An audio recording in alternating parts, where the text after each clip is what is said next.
এক ভাই আজকে আমাকে বলতেছে যে ভাই মোবাইলের ব্যাপারে কিছু কইেন না।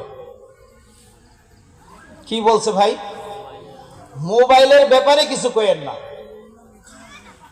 কিছু বুঝছেন? কিছুই বুঝেন নাই। মোবাইলের ব্যাপারে কিছু বললেন না মানে হলো কি, মোবাইল বর্তমানে যেই পরিমাণ আমাদের ক্ষতি করতেছে, এই ক্ষতির দায়ভার বাবা মার নিজে। এই ক্ষতির দায়ভার কার? বাবা মার নিজের। কেন ভাই, কেন ভাই নিজের কেন? আমি আমাকে দিয়ে আগে দলিল দেই। এই যে আমার পিছনে আমার মেয়ে আছে 10 বছর বয়স, এই বাটাম মোবাইলের বাটাম কোনটা টিপ দিলে রিসিভ হবে সেটাও এখনো জানে না। আলহামদুলিল্লাহ, আমি বুকে হাত দিয়ে বলতে পারি। আর টাচ মোবাইল তো পরে সিরিয়াল, টাচ মোবাইলটা পরে সিরিয়াল। এই বাটাম মোবাইল আমার মেয়ে এখানে আছে, কোনটা টিপ দিয়ে রিসিভ হবে সেটাও জানে না। কতটা দূরে রাখে আমি।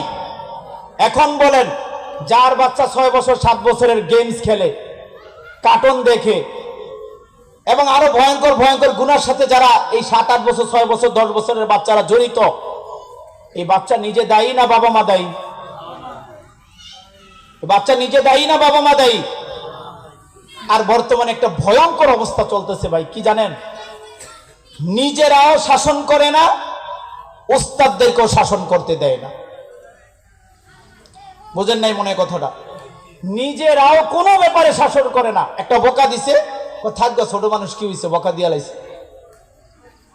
আচ্ছা বলেন তো, ও সাহস পাইলো না কমলো? ও সামনে কি একটা বকা দিব না 3টা দিব? একজনের একটা থাবত দিয়া লাইছে, থাকবে ছোট মানুষ দিয়া লাইছে। বলেন তো এই বাচ্চাটা সাহস পাইলো না কমলো? আরে ভবিষ্যতে তো ওই অস্ত্র লিয়া দৌড়াইব, ভবিষ্যতে এই বাপ মায়ের ওই জব করব। কথা বলে না? ঢাকাতে যে বাপ মায়ের জব করতেছে সন্তানেরা, জানেন না আপনারা? এই যে জব করতেছে বাপ মায়ের সন্তানেরা, এটা কি এমনি এমনি হয়েছে ভাই? এমনি এমনি হয়েছে? নিশ্চয়ই লাই দিতে দিতে দিতে এমন পর্যায়ে গেছে, এখন আর বাবা মার কন্ট্রোলে সে নাই। এই জন্য বাবা মার কাছে 2 হাত অনুরোধ, আপনাদের কাছে 2 হাত অনুরোধ ভাই।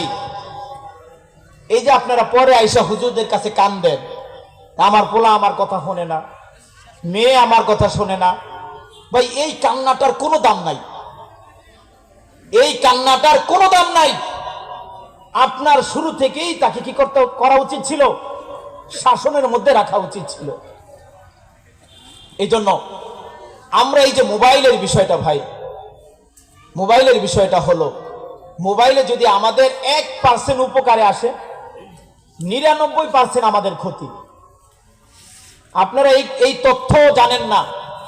আপনার মোবাইলটা বন্ধ থাকা অবস্থায়ও, মোবাইল বন্ধ বন্ধ জানি না রাখেন, এই তথ্যটা নেটে সার্চ দিলে পাবেন। আপনার মোবাইল বন্ধ বন্ধ থাকা অবস্থায়ও এই কোম্পানি আপনার পুরা বায়োডাটা খোঁজ খবর নিতেছে। টোটাল মোবাইল বন্ধ, কোনো ডাটা চালু না, সেট চালু না, অফ। এই অফ মোবাইল থেকেও তারা কি করে? আপনার আমার পুরো বায়োডাটা তারা গ্রহণ করে নিতেছে। যে কোনো মুহূর্তে আপনাকে ফাঁদে ফেলতে পারে। আপনারা কি এই কথা জানেন? অনেক যুবকরা এই যে ফ্ল্যান্সি নামে, ফ্ল্যান্সি একটা ক্লাস হয় না, এই ফ্ল্যান্সি নামে কিন্তু অনেক ভয়ঙ্কর ভয়ঙ্কর বিপদে পড়তেছে। আপনারা জানেন কিনা? এই জন্য মোবাইল কিন্তু মারাত্মক বিপদ। যে মোবাইল ব্যবহার করে না এই জামানায়, আমি মনে করি সে 1000 গুণে ভালো আছে। যে মোবাইল ব্যবহার করে না এই জামানায়, আমি মনে করি সে 1000 গুণে ভালো আছে। আর মোবাইল ব্যবহার করার কি পরিমাণ ক্ষতি, এইটা আমাদের সমাজে সবাই জানে।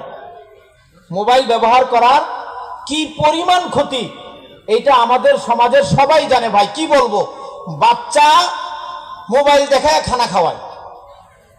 আসলে সে কি খানা খাইতেছে না মোবাইল খাইতেছে?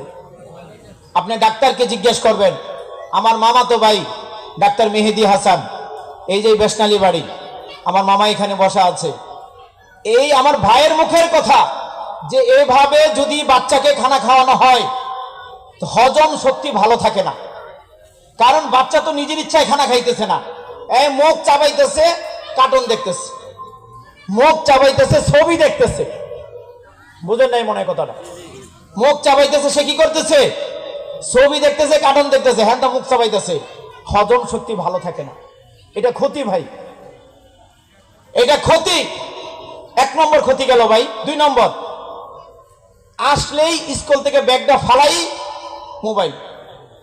আচ্ছা আপনিই বলেন, এই বাচ্চাটার পড়ালেখার গুরুত্ব কতটুকু হবে? সামান্য পরিমাণে হবে মনে করেন?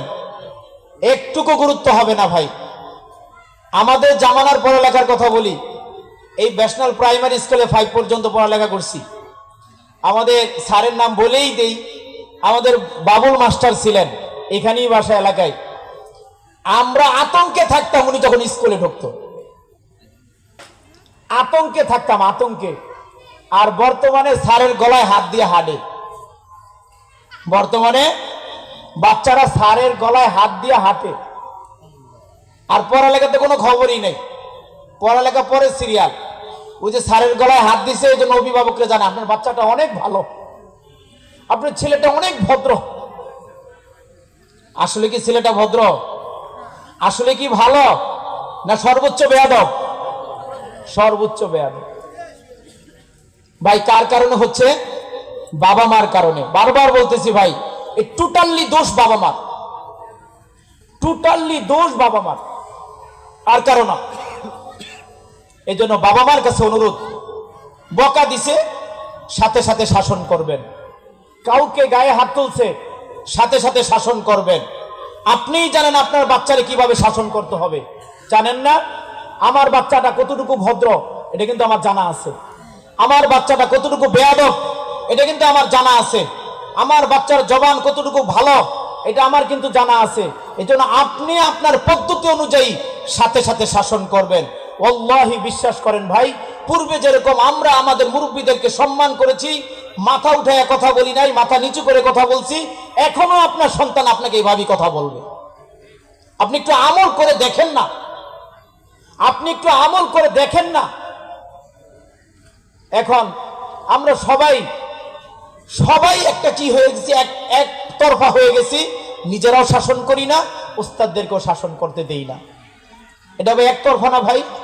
তাহলে এই বাচ্চাগুলোর কি হালত হবে ভাই? আপনি এর থেকে কিভাবে আপনি রুজি রোজগার আশা করেন?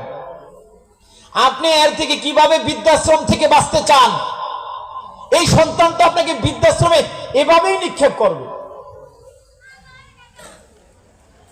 অনুরোধ, হাতে ধরি, পায়ে পড়ি, অনুরোধ আপনাদের কাছে, নিজের সন্তানদেরকে এখনো কন্ট্রোল করেন, নিজের সন্তানদেরকে এখনো কন্ট্রোল করেন। আমরা এই জামানায় অধিক আদর করি, এটি আদর না, এটি আলগা পিরিত। যে অভিভাবকরা বলে আমার সন্তানকে আমি অনেক আদর করি, মিথ্যা কথা ভাই, ধোকা, মিথ্যা কথা। এটা আলগা পিরিত ভাই। এই আলগা পিরিতি করে বাচ্চাটারে ক্ষতি করতেছে ভাই। আমরা আলগা পিরিতি না করি, আদরের সময় আদর, পড়ালেখার সময় পড়ালেখা। পড়ালেখা করবি না, তোর মতন সন্তান আমার দরকার নাই। সন্তান বালিগ হয়েছে, নামাজের সময় নামাজ, তুই নামাজ পড়বি না, তোর মতন বেনামাজে আমার ঘরে জায়গা নাই। এই কথা বলে বাবা মা? কি এই কথা বলে? সামান্য পরিমাণ এই কথা বলে না, সামান্য পরিমাণ এই কথা বলে না। বরঞ্চ স্কুলে কেল্লিগা গেলি না, হেল্লিগা বকে। বিয়ার অনুষ্ঠানে কেল্লিগা গেলি না, হেল্লিগা বকে। বাজারে কেল্লিগা গেলি না, হেল্লিগা বকে। দুনিয়ার সমস্ত প্রয়োজনের সময় বকে। কিন্তু এই বাচ্চাটাকে মানুষ করার জন্য, তৈরি করার জন্য সামান্য পরিমাণ এই জামানার মানুষ মেহনত করে না ভাই। সন্তানকে তৈরি করেন। এই সন্তান তৈরি হলে আপনার ভবিষ্যৎ উজ্জ্বল, সন্তানের ভবিষ্যৎ উজ্জ্বল। সন্তান বাবা মাকে সম্মান করবে, এলাকার মুরব্বীদেরকে সম্মান করবে, সবার সাথে নরম সুরে কথা বলবে। কিন্তু সন্তান যদি মানুষ না হয়, তৈরি না হয়, কঠিন কালেও কিন্তু সে আপনার সাথে সদাচরণ করবে না।